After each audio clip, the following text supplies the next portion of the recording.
ഇതിന് സൈക്യാട്രി മരുന്നുകൾ വളരെ അത്യാവശ്യമാണ്. അത് ഒരു സൈക്യാട്രിസ്റ്റ് പ്രിസ്ക്രൈബ് ചെയ്യുന്ന മരുന്നുകളെ നൽകാവൂ. മൂന്നാമത്തത് സൈക്കോളജിസ്റ്റാണ്.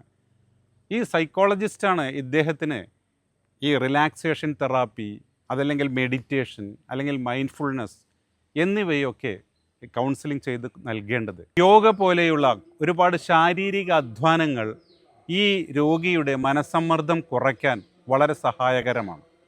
അടുത്തതായി ഒരു സ്പീച്ച് ലാംഗ്വേജ് തെറാപ്പിസ്റ്റിൻ്റെ സേവനവും വളരെ അത്യാവശ്യമായിരിക്കും. കാരണം ഈ ഇത് വരുന്നത് ഈ ടിക് ഡിസോർഡർ എന്ന് പറയുന്ന, അതായത് നമ്മുടെ ശരീരത്തിൽ നമ്മൾക്ക് നിയന്ത്രണമില്ലാത്ത ചില ചലനങ്ങളോ അല്ലെങ്കിൽ വോക്കൽ ടിക്സ്, നമുക്ക് നിയന്ത്രണങ്ങളില്ലാത്ത വാക്കുകളൊക്കെ പുറത്ത് ചാടുന്ന യഥാർത്ഥത്തിൽ ഈ കോപ്രോലാലിയയുടെ ഭാഗമാണോ എന്ന് ഉറപ്പിക്കാൻ ഒരു സ്പീച്ച് ലാംഗ്വേജ് തെറാപ്പിസ്റ്റിൻ്റെ സേവനം കൂടി വളരെ അത്യാവശ്യമാണ്.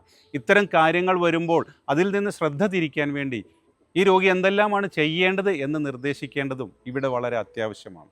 അതുകൊണ്ട് ഇത്തരം രോഗികൾ കുടുംബത്തിലുള്ളവർ പ്രത്യേകം ഓർക്കുക, അവർ വല്ലാത്ത സഹാനുഭൂതി അർഹിക്കുന്ന ആളുകളാണ്. Okay, thank you.